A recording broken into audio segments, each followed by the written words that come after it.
और हरियाणा के सीएम मनोहर लाल पंचकूला में लोक निर्माण विभाग के विश्राम गृह सभागार में आयोजित अमृत जल क्रांति के तहत जल सम्मेलन जल संगोष्ठी कार्यक्रम में शामिल हुए हैं और संबोधित कर रहे हैं। अग्रवाल जी, सेमिनार में भाग लेने वाले सभी प्रमुख 10 विभागों के हमारे अधिकारीगण, उपस्थित अन्य सज्जन वृंद, पत्रकार छायाकार मित्रों, जैसा बताया बहुत महत्वपूर्ण विषय के ऊपर आज ये जल संगोष्ठी हो रही है। इसमें स्टेक होल्डर्स तो बहुत हैं,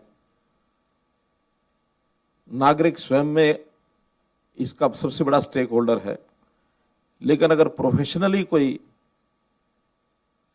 एक वर्ग के बारे में कहा जाए तो किसान इसमें सबसे बड़ा स्टेक होल्डर है। किसान अन्न पैदा करता है, अन्न देश के काम आता है, समाज के काम आता है, पानी भी हम सबके काम आता है। लेकिन जैसा मैंने कहा कि किसान व्यवसाय के नाते, प्रोफेशन के नाते सबसे बड़ा स्टेक होल्डर है। और आज एक ऐसा दिन भी है कि किसानों के किसान मसीहा, पूर्व मुख्यमंत्री पंजाब, केंद्र में भी वो मंत्री रहे, आज हमारे बीच वो नहीं रहे हैं। मुझे अचानक याद आया कि पिछले जून में वो अस्वस्थ हुए, इसी प्रकार से अचानक ज्यादा ही अस्वस्थ थे, तो मैं अस्पताल में उनको पूछने के लिए गया। बेड रिडन थे, हालचाल पूछा। उन्होंने एक ही वाक्य कहा, सीएम साहब कैसे है? मैंने कहा ठीक है। हरियाणा में सब लोग ठीक हैं, ठीक हैं, किसानों का जरा ध्यान रखना। यानी almost he was bedridden. जैसे अभी स्थिति रही उसी प्रकार की स्थिति उस समय उनकी बन गई थी, लेकिन ऐसे अवसर पर भी उन्होंने किसानों को याद किया कि इस किसानों की चिंता करना। तो मैं समझता हूं आज की इस जलगोष्ठी संयोग ही ऐसा है, आज का दिन वो हमारे बीच में नहीं रहे, तो मैं तो चाहूंगा कि ये जो जल संगोष्ठी है ये उन्हीं को समर्पित की जाए। इस जल संगोष्ठी का महत्व देवेंद्र सिंह जी ने बताया है कि पानी ये हमारे लिए अमृत है। पानी हमारा, जल ही जीवन है, जैसा कहते हैं हमारा जीवन है। पानी के बिना कुछ नहीं है। शायद कुछ समय तक अन्न के बिना व्यक्ति रह सकता है, लेकिन जल के बिना नहीं रह सकता। जल उसका एक प्रवाह है, उसका एक साइकिल है, प्रकृति का साइकिल है। उसमें जल की हमको प्राप्ति होती है। प्राप्ति के साधन मुख्य रूप से वर्षा है। वर्षा भी एक हमारे क्षेत्र में वर्षा होती है और एक वर्षा मानो हमसे दूर पहाड़ों में होती है, तो पहाड़ों का जो एक पानी का प्रवाह है उसका हिस्सा हमको मिलता है। मोटे रूप से ये 2 मात्राएं जो पानी को हमको मिलती हैं। अब उसके बाद उसका संग्रह होता है। संग्रह होता है, डैम्स में संग्रह होता है, फिर वो कहीं हमारे पॉन्ड्स हैं, हमारी झीलें हैं, रिचार्ज होकर के भूगर्भ में जाता है। तो जमीन के अंदर भी पानी का एक बहुत बड़ा संग्रह का भंडार है। अब ये संग्रह जो होता है, उस संग्रह का हम फिर बाद में उपयोग करते हैं। और वो जो उपयोग है, वो उपयोग हमको पता है कि जैसे मुख्य रूप से पीने के लिए हम पानी का उपयोग करते हैं, खेती सिंचाई के लिए करते हैं, उद्योग के लिए करते हैं, और अन्य हमारी जितनी आवश्यकताएं हैं उन आवश्यकताओं के लिए हम करते हैं। संयोग ऐसा है कि पीने का तो हर एक जीव को पानी चाहिए, चाहे मनुष्य है, चाहे पशु है, कोई भी जानवर है, पक्षी है, हर छोटा बड़ा जीव उसको पानी पीने के लिए चाहिए।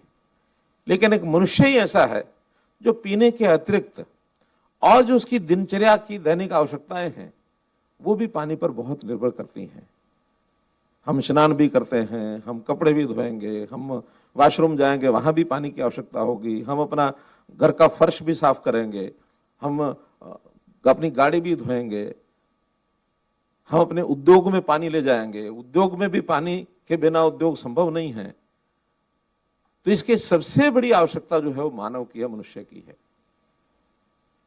तो इसलिए इसका ध्यान अपने समय में हम जैसे तैसे इसका गुजारा कर रहे हैं, लेकिन जैसे दबाव बढ़ रहा है, चाहे आबादी का है, चाहे उद्योग का है, आवश्यकता बढ़ रही है। सीमा पानी की अपनी है, उसकी क्वांटिटी, मात्रा उस सीमित है। वर्षा भी कभी कभी 10-5% ऊपर नीचे हो सकती है, लेकिन वो एक ऑन एवरेज, मैं अगर हरियाणा की बात करूं तो एवरेज 5 इंच वर्षा अर्थात 150 मिलीमीटर के आसपास, अगर मैं आंकड़ा गलत नहीं बोल रहा, तो ये हमारी एवरेज है। अब वो है तो उसका जितना एरिया उस पर पानी जो पड़ेगा वही हमें उपयोग में आएगा। दूसरे के क्षेत्र का अगर नेचुरल फ्लो है पहाड़ से, वो तुम्हें मिलेगा, नदियों के माध्यम से मिलेगा। और संयोग ऐसा कि नदियां भी, पंजाब का बंटवारा होकर हरियाणा से जब से बना, तो हमारे पास सीधी नदी तो केवल यमुना या फिर छोटी छोटी डिस्ट्रीब्यूटरीज वही आती हैं। यमुना में भी एक शेयर मिलता है हमको, सारा वो नहीं मिलता। या फिर रावी ब्यास, सतलुज रावी ब्यास, उसका भी शेयर भाखड़ा डैम के माध्यम से हमको मिलता है। इससे ज्यादा हमारे पास स्कोप नहीं है। हम देख रहे हैं कि जैसा वो पानी का भी बंटवारा, 3.5 MF पानी हमको जो भाखड़ा से मिलना है या रावी ब्यास का जो मिलना है, वो भी पूरा एसवाइल के निर्माण के न होने के कारण से वो मिल नहीं पा रहा। यमुना का पानी भी वर्षा में थोड़ा ज्यादा होता है, लेकिन जो सर्दी का समय है, जब पानी बहुत कम होता है, तो हमारे अपने पीने के लिए भी बड़ी मुश्किल होती है। उसमें से दिल्ली को भी सुनिश्चित पानी हमको देना पड़ता है। तो अर्थात जो वर्षा के दिनों में पानी की अधिकता है, उसके संग्रह का सिस्टम हमको बनाना पड़ेगा कि उस संग्रह को, चाहे हमारे अपनी जमीन पर पानी आए, चाहे यमुना में पानी ज्यादा आए, उसका संग्रह हम ज्यादा ज्यादा कैसे कर सकते हैं। संग्रह के रिजर्वायर, जैसे मैंने बताया, हमारे तालाब हैं, झीलें हैं, लेकिन वो भी, उसकी कैपेसिटी कम हो गई, एनक्रोचमेंट्स हो गई, कहीं कहीं गंदे पानी, उसका फिर उपयोग भी नहीं होता, ओवरफ्लो भी हैं। रिचार्जिंग ये प्राय पूरे क्षेत्र में बंद हो गई है। पानी की जो पोरसनेस है, जमीन की जो पोरसनेस है, वो खत्म हो गई है। वो हमारे केमिकल्स के कारण से खत्म हुई है। जमीन की जो लेयर है वो मजबूत हो गई, पक्की हो गई, पानी नीचे रिश्ता नहीं है। केचुए पहले इसका रास्ता बना देते थे ऊपर से नीचे तक, अब हमारे पेस्टिसाइड्स ने और केमिकल्स ने केचुओं को भी खत्म कर दिया। जमीन का पानी, वो रिजर्वायर कम होता जा रहा लगातार। एक इसमें थोड़ी सी संभावना, जो आशा की किरण बची हुई है, वो है रेन्यूएबल ट्यूबवेल्स। रेन्यूएबल ट्यूबवेल्स क्योंकि रिवर बेड में या उसके आसपास ही लगते हैं, और वो फ्लो जो है लगातार ऊपर से नीचे तक चलता है। वो रिचार्जिंग से ऊपर से इतना नहीं जितना नीचे उसका अंडरकरंट भी चलता है। उस अंडरकरंट के कारण से उसका उपयोग हम कर रहे हैं, और अच्छे प्रकार से जब अगर कमी कोई पड़ेगी तो हमको साइंटिफिक तरीके से उसको करना पड़ेगा।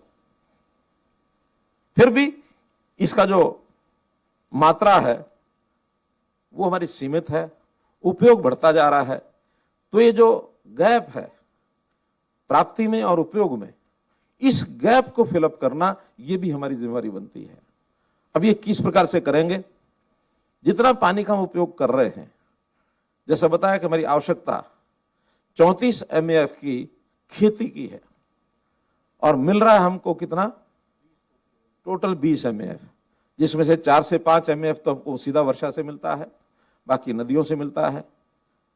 जितना जमीन में पानी जाता है उससे ज्यादा हम दोहन कर रहे हैं, 139% दोहन कर रहे हैं हम, जो कि किसी भी एरिया का सर्वाधिक दोहन का एक पैरामीटर है। हमारे ब्लॉक्स डार्क जोन में आते जा रहे हैं।